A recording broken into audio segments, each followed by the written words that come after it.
Hi, welcome to Intro to Soc. Today we're going to be talking about race and ethnicity. Again, this is going to be the last part of the third quarter. After this, we'll move on to the movie analysis, which I'm really excited for. I think you all will enjoy it as well. So to get started, let's just talk a little bit about what we're looking at here, because race and ethnicity is such a huge topic, and I know that a lot of you are going to know maybe some to all of this information, and I do apologize, but this is an intro class, so I kind of have to start at the basics. If there's some specific topic you're interested in, I'm more than happy to give you some extra readings to kind of boost your knowledge there, but do recognize that some people are going to be very familiar with this, while this is going to be square one for some other people. So today we're just going to be talking about what is race, what is the difference between race and ethnicity, what are racial and ethnic identities? What does it mean to have those? Getting into some of the social problems associated with race. What's racism? What's prejudice? What's discrimination? What's xenophobia? And what are the differences between all of those? Because they kind of get tossed around all together, but there are some key differences that you do need to know. And then we'll also talk just a little bit about immigration in terms of what does it mean to be a refugee or an asylum seeker, and what are some basic things to know about that. And then we'll also talk a little bit about what we mean as sociologists when we talk about privilege, because that's also a really big buzzword just in popular media right now. And I think that it's important that we kind of break that down so we know what we're talking about. So to get started, what is race? So there isn't one singular definition of race. The definition of race is really contested, and it kind of varies by the culture who's referring to it, the nation, the academic discipline. But for our intents and purposes as sociologists, we perceive race as describing the categories that we place groups of people in who share common physical features, and we do this just as a way to make sense of the world. So that is the sociological perspective of race. Psychology might see it a little bit differently, but we all kind of combine those since it's such a complex topic. But the key here is that race has to do with physical characteristics. It's not the same as ethnicity, which we'll talk about a little bit later. But historically, race has been used by different countries and cultures to organize society hierarchically. So we kind of know this. We know how this history of slavery was clearly based in racism, so the slave owners who were white were viewed as being more deserving of having power or of having control over voting than Black Americans who were transported here unwillingly by the colonists here. So it has been used historically to differentiate, which we know is not good. And this has often meant that those who have darker skin are viewed as inferior to those with lighter skin. Colorism is kind of interesting as well. It happens when people in the same racial category further separate themselves hierarchically by skin tone. So in this case, everybody has like a dark kind of tone to their skin, but there's some people who are darker than others. So for example, in some African countries, Africans who have the darkest skin tone are often mistreated and looked down upon by other Africans who have lighter skin tones. So that's something that is happening as well and is really building into this complexity of what race and ethnicity mean. So again, we talked a little bit about what the sociological perspective is. So we're looking at physical traits. So we've got skin color, eye color, the shape of your eyes, the hair color, the texture of your hair, your bone structure. So we're not talking about any cultural differences. That's totally different here. That we're focusing primarily on just the physical characteristics. So why does race exist? Why do we use race? Again, it's been used to organize society hierarchically. We've seen how that's been done in American society. We talked just a little bit ago about colorism in some African societies, as well as some in South and Central America that happens as well. But overall, we use racial categories to try to organize and make sense of the complex social world. It's like we do everything else. Like I've said before, if we know nothing else about human nature, we want things to make sense. We want things to have an order, and we want to simplify them the best we can. Sometimes we run into problems, unsurprisingly. So in our attempt to use race to help us understand and organize the world, we can make some really incorrect, hurtful, and harmful assumptions about people based on purely their race, like not taking into consideration their social conditions, not taking into consideration their culture, or even their personality. And that's where things start to be problematic. So we acknowledge that there are genuine physical differences between people that we can see, and we talked a little bit about those, eye shape, eye color, skin tone, hair texture. We can't deny those. But importantly, genetically, the differences between any two random people is 0.1%. So in terms of broad differences in intellect and capability between groups of people, there's really hardly any difference at all. So that's really important to know. Just because people look different doesn't mean that they are intellectually inferior or anything like that. So that's important to put out there. Again, we use race as a way to categorize and make sense of the world, and this has led to some major problems that we're still seeing today, of people believing that race is a determinant of honor or status or intelligence. We just know that's not true. Does race exist? It does and it does not. So it's real in the sense that we can see these differences. That's real. We can't deny those. But it's not real in the sense that it is a social product. It's one that we came up with. Race doesn't just exist, right? We had to actually take a look at the world, see people who have different skin colors, and decide that we are going to divide them based on race. It didn't just come into being. Like we talked about the credit card example when we're constructing our reality. It didn't just come into being. It was something that we had to decide. It was our processes that separated people by race. So is race bad? So sociologists contend that the recognition of difference is not the problem. That we look different, that's great. We don't see any problem with that. There is no issue in recognizing the differences. We're not here to deny that those differences exist. I mean, we can't deny what's before our own eyes. But the perception of racial superiority on the basis of genetic and biological difference is a problematic illusion.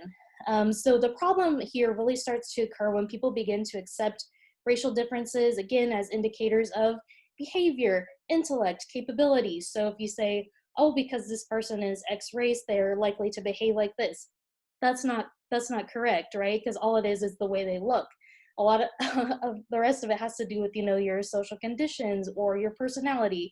So when we start attributing those things to race that really have more complex causes behind them, that's where it starts to become a really big problem. So race essentially becomes problematic when it's used to justify the mistreatment or exclusion of certain groups of people from basic human rights. And it's problematic when we start to use race to justify incorrect assumptions about the behavior, the mental capabilities of entire groups of people. So even though these groups of people look similar, they're still individuals, so they've still got unique skills, they've still got unique perceptions, capabilities, talents, etc. So that's really important.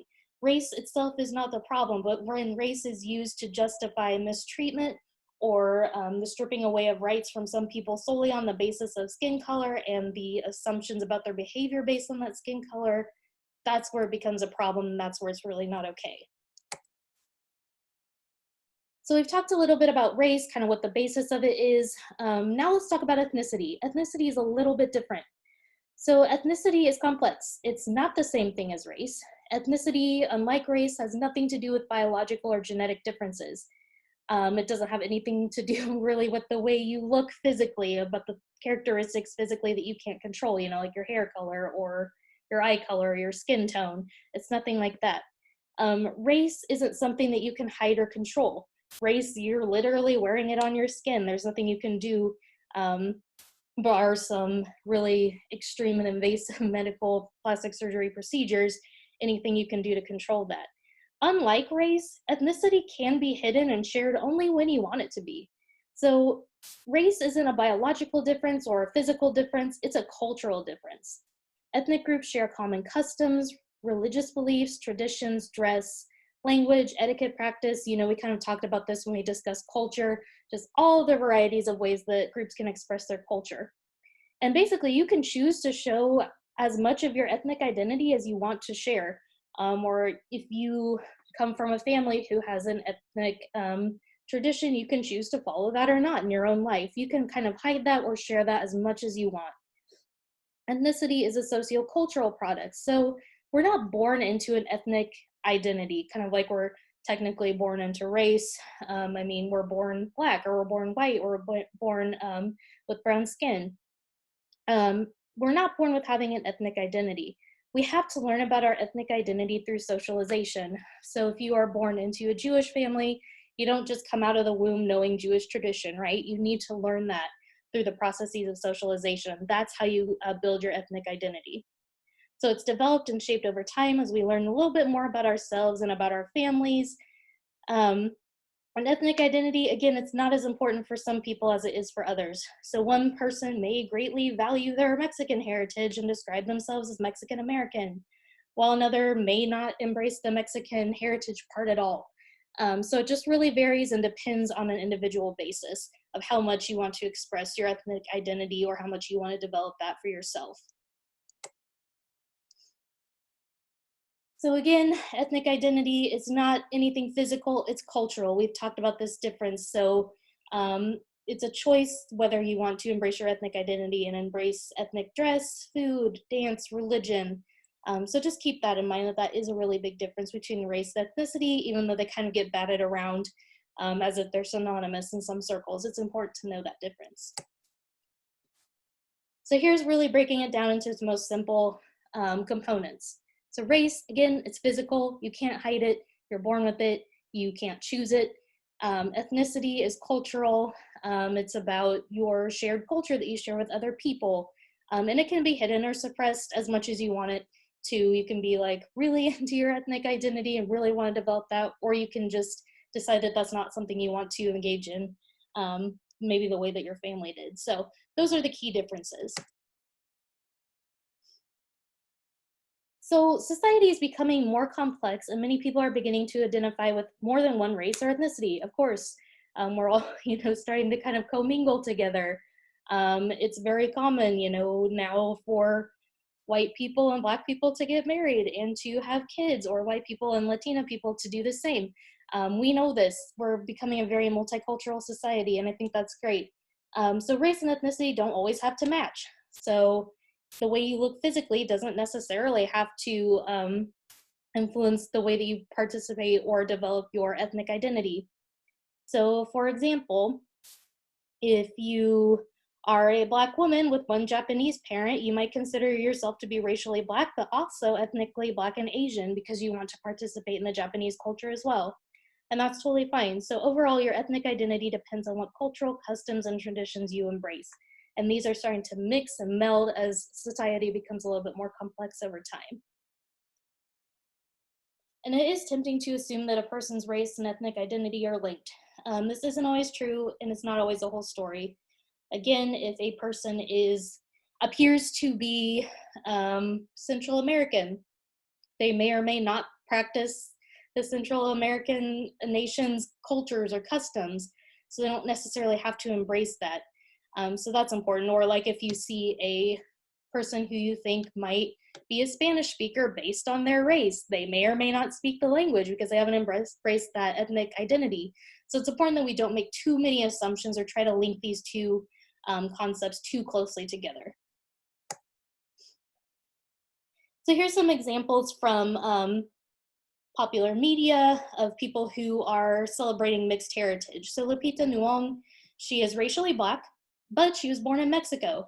So she considers her ethnic identity to be both Kenyan and Mexican. So she's really embracing both Kenyan tradition and Mexican tradition to combine into a more complex ethnic identity despite her being racially Black, right? She can still embrace both of these parts of her race. So she is Black, but she celebrates both of those heritage customs and embraces that combined ethnicity. Similarly, Keanu Reeves, he was born in Lebanon, so he is multiracial. He is white and Asian, so he considers his ethnic identity to be Asian American. So he's racially considered white and Asian, and he does choose to celebrate both his Chinese and English heritage for his ethnic identity. So now we need to talk about some of the downsides when we talk about race and ethnicity. We're very aware of these things now. Unfortunately, it's been a very heated topic of conversation, even though I think it needs to happen. But we've definitely had some cultural collisions here, so it's important that we really tackle these and try to address them. So what is racism? Racism is a contested term. Again, it depends on which discipline you're asking. It can vary. But for sociologists, racism occurs when a person's actions or beliefs uphold the notion that racial superiority is real and justified. So that means if I am a white person and I decide that I don't want say, any Black workers to come in and use my bathroom at my house, and I were to put up a sign, kind of like we see here in the photo, for whites only, that's upholding that system, showing that I believe that as a white person, I am more superior to the Black person. So that's the difference there. So what does racism look like? It can look like a lot of different forms. It can take many forms. So it can be anything from mocking somebody's physical appearance to making derogatory language and symbols, negative body language and signs, all the way up to denial of resources, like saying because you are a Black person, you do not have a right to a job, or we won't consider you for housing or healthcare. So it takes many forms, and some of these forms are really blatant, while others are a little bit more subtle, but still very hurtful. So we've talked a little bit about what racism is, but what's prejudice? This is another thing that kind of gets combined together when we talk about racism and prejudice. They kind of get used interchangeably, but there is a little bit of a difference. So prejudice is an attitudinal component of racism. It's a precursor to all racist actions. So prejudice occurs when a person holds negative attitudes and beliefs about an entire group of people based on something like race or sex, gender, sexual orientation, age, etc.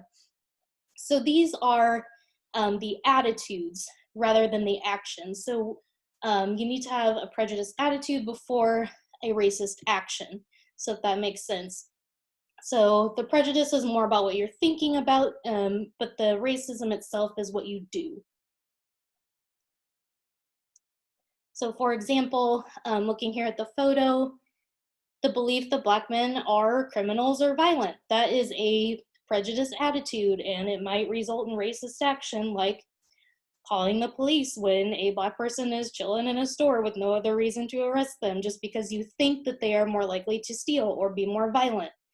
So that's how that works. Hopefully that makes some sense in differentiating between those two terms. So what are stereotypes? Stereotypes occur when a person holds an oversimplified perception of characteristics and traits about an entire group of people.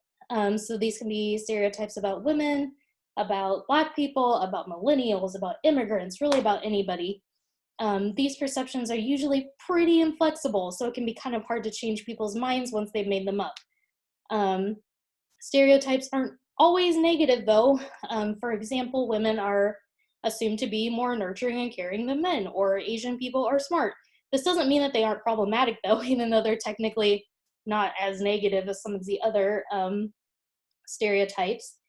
So even with positive stereotypes, people who don't fit the stereotype may then feel inadequate or shamed or outcast or limited. So if you are an Asian person and everybody assumes that you must be super smart and maybe you struggle in school, that can be a really harmful stereotype, even though it's technically not negative, it's more of a positive. But if you can't match up to that, that's when it becomes a problem. So let's talk a little bit next about discrimination, which is also something that kind of gets thrown around that I think that we need to kind of delve into and make sure we understand.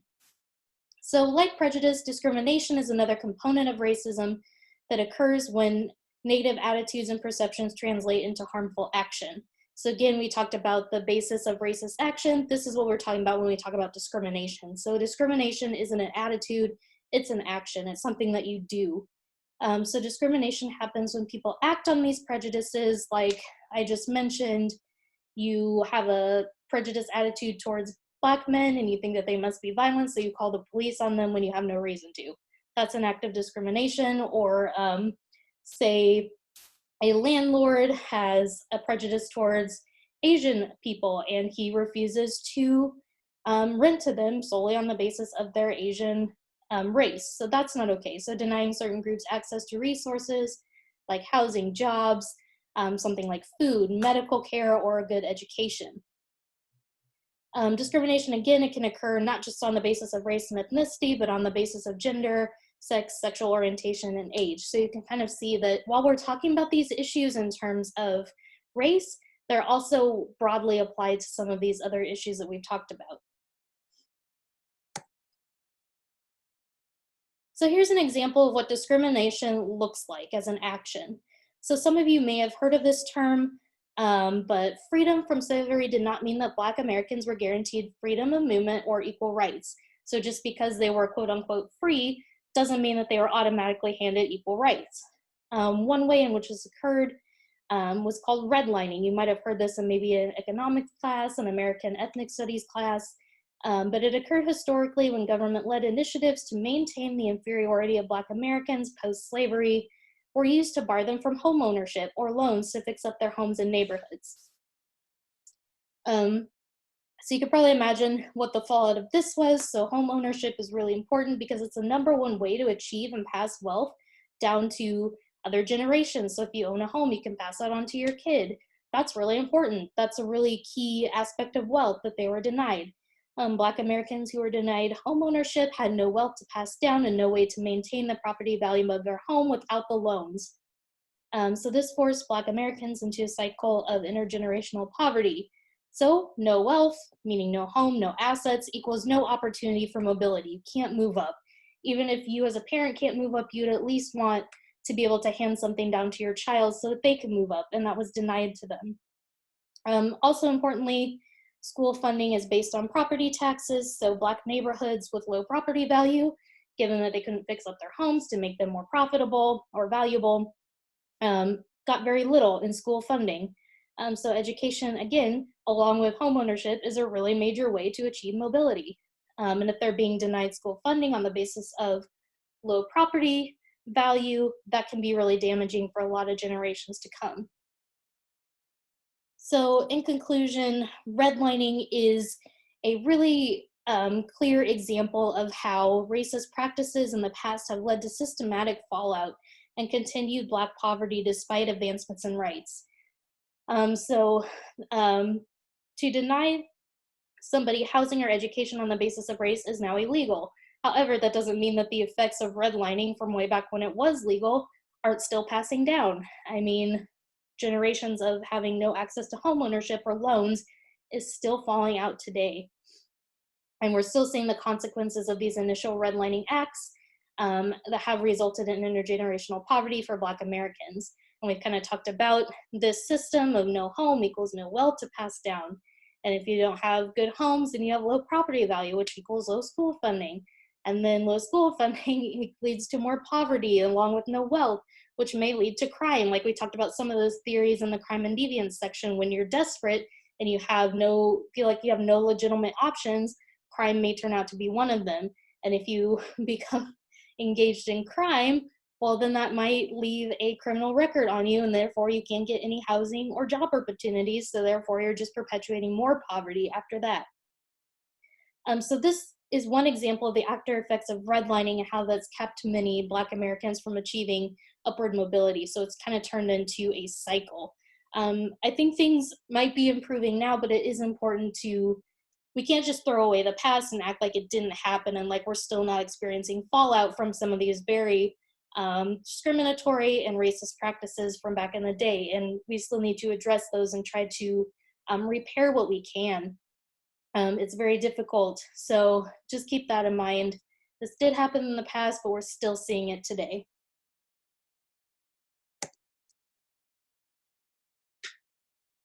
So again, I've said this before, as individuals, we have agency and we're responsible for our own choices.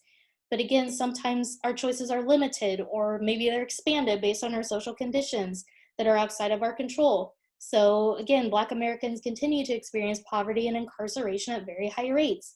But it's not because of a character flaw that's associated with Blackness. I need to say that twice. It's not because of a character flaw that's associated with Blackness. They have historically been forced into a cycle of poverty, which continues today.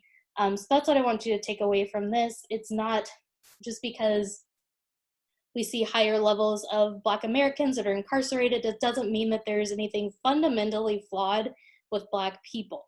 Please keep that in mind. It's about the social conditions that they were placed in and the fallout from some of the racist practices and policies from way back when that are still falling out today. So do keep that in mind. Okay, so we've talked about racism, we've talked about prejudice, we've talked about stereotypes and discrimination. So let's talk a little bit about xenophobia and where that fits in here. We've talked a little bit about it in terms of ethnocentrism, but let's lay it out. So xenophobia occurs when a person is fearful or suspicious of an entire group of people from other countries.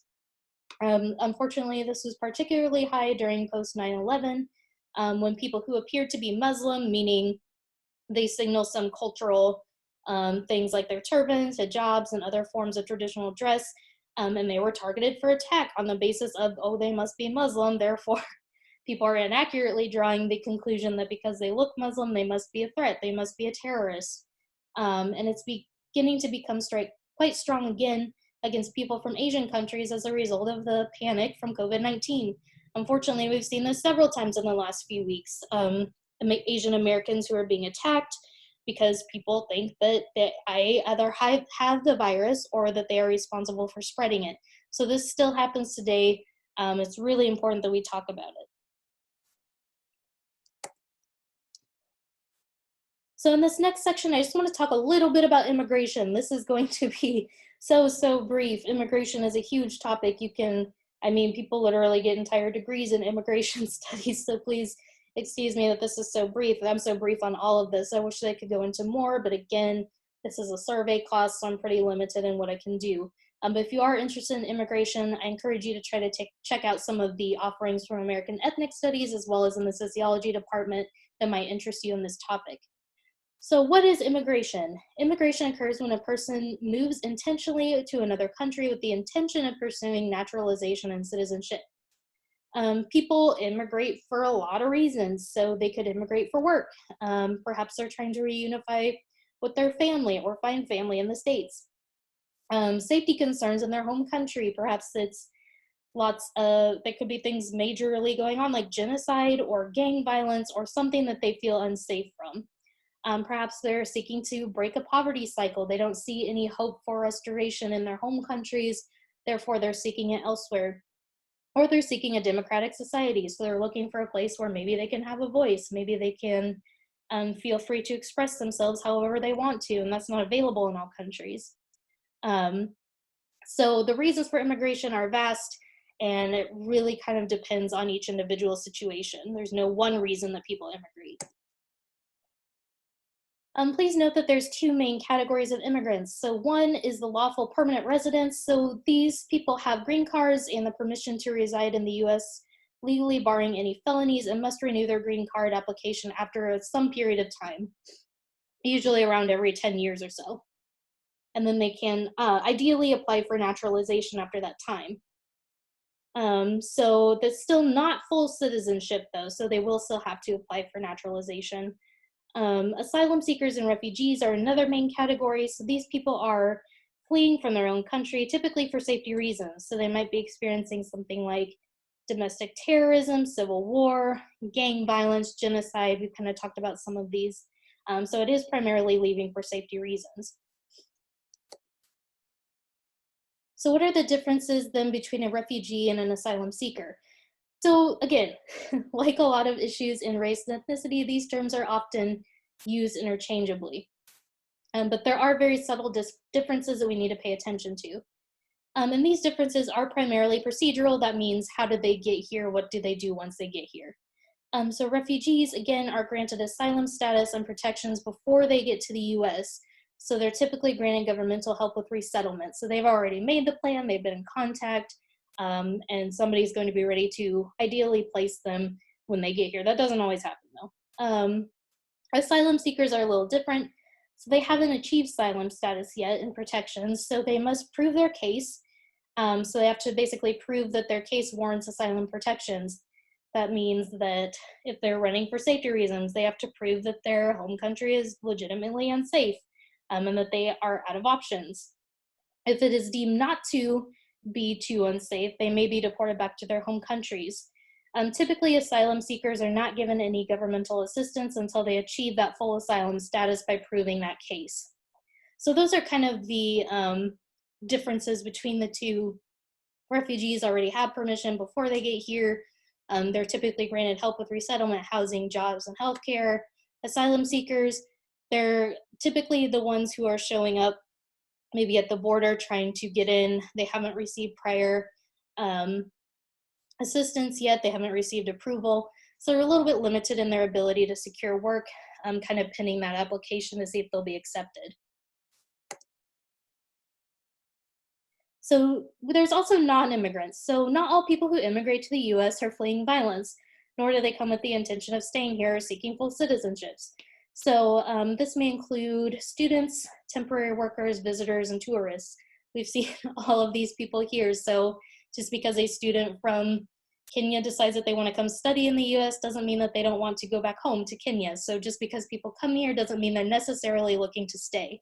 So there are some people who are coming to the US who aren't necessarily fitting that definition of immigrants. So the path to citizenship can be really, really complicated.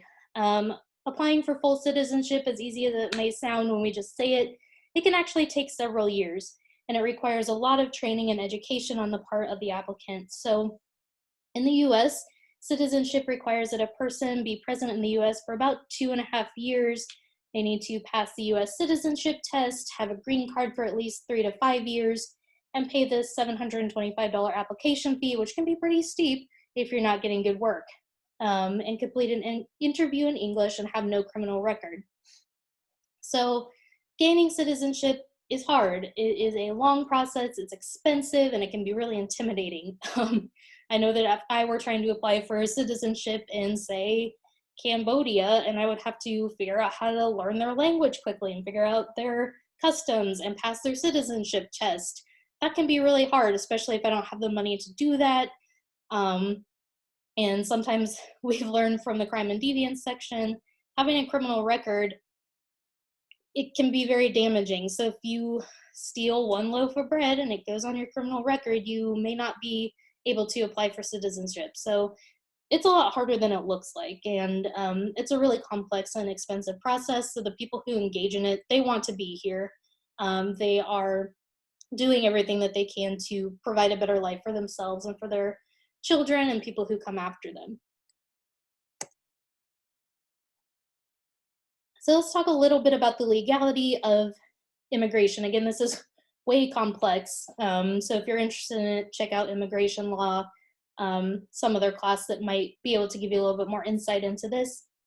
But just to be clear, it is 100% legal for people to seek refugee and asylum status.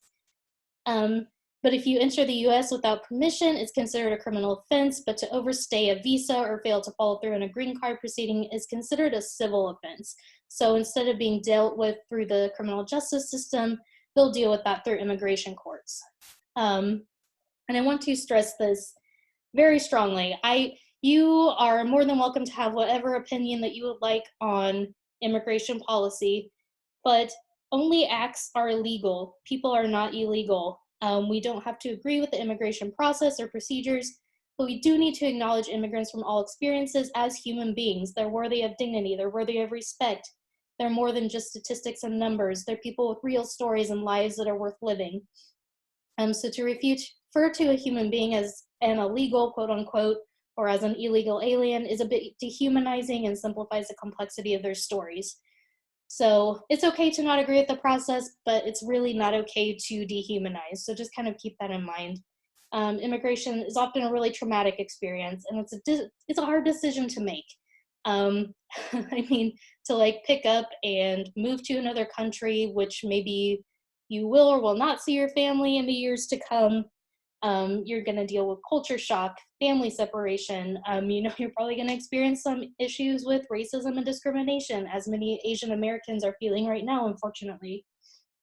And as many Black and Latino families experience still today, every day. So immigration is traumatic. It's a really hard decision to make. So they're not just coming out here to get their kicks off of it. They're really coming here to try to make a better life for themselves the best they can. So do keep that in mind when we're talking about immigration. Okay, on to our next section. I want to end this class just talking a little bit about what I mean when I say privilege, because privilege comes up in popular, well, we call it buzzwords, so it's coming up in popular culture all the time, but what does it really mean? So for sociologists, privilege occurs when a person is granted a special right, advantage, or immunity based on either an ascribed or achieved status. So people might experience privilege as a result of their social class, their race, their ethnicity, gender, sexual orientation, mental slash physical ability, immigration status, etc. So for example, a person who is wealthy might have more privilege over less wealthy people than over less wealthy people. So for example, a person who has wealth might have better access to schools.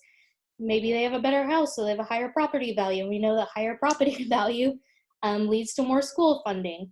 They might have more social capital, so they might have better social connections and the means to make them to advance themselves in education, jobs, housing, etc. So they might also have easier access to wealth accumulation. They might have savings bonds.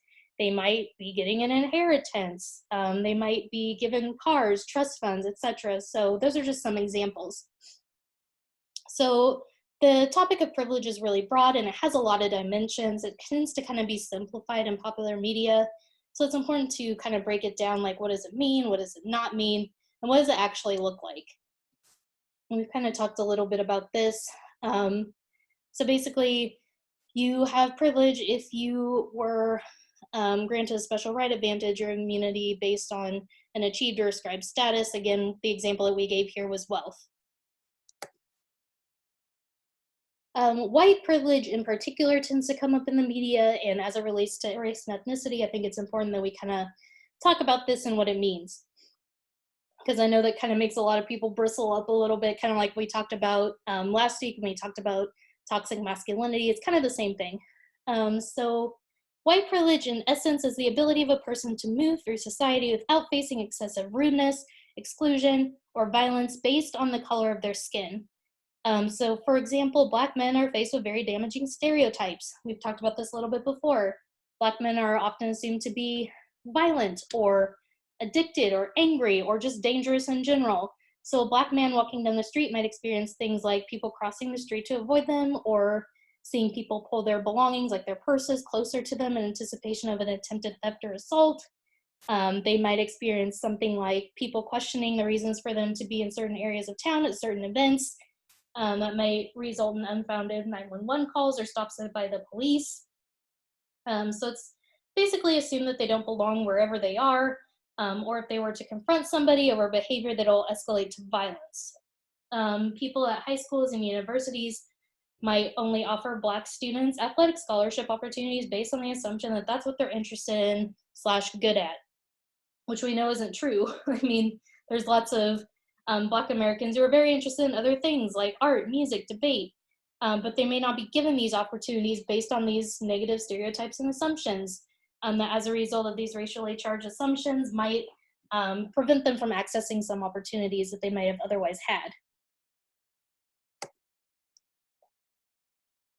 So we talked a little bit about what white privilege does mean. Let's talk a little bit about what it doesn't mean, because this is where, yeah, like I said, the bristles kind of come up. People get really uncomfortable with it.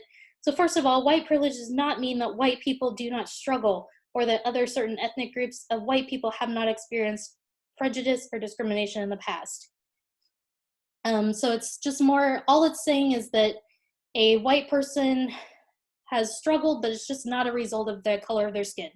So their struggles are more likely to be based maybe in something like religion, class, dialect, ethnicity, education level. So it's not saying that white people don't have struggles or that they haven't ever had them historically.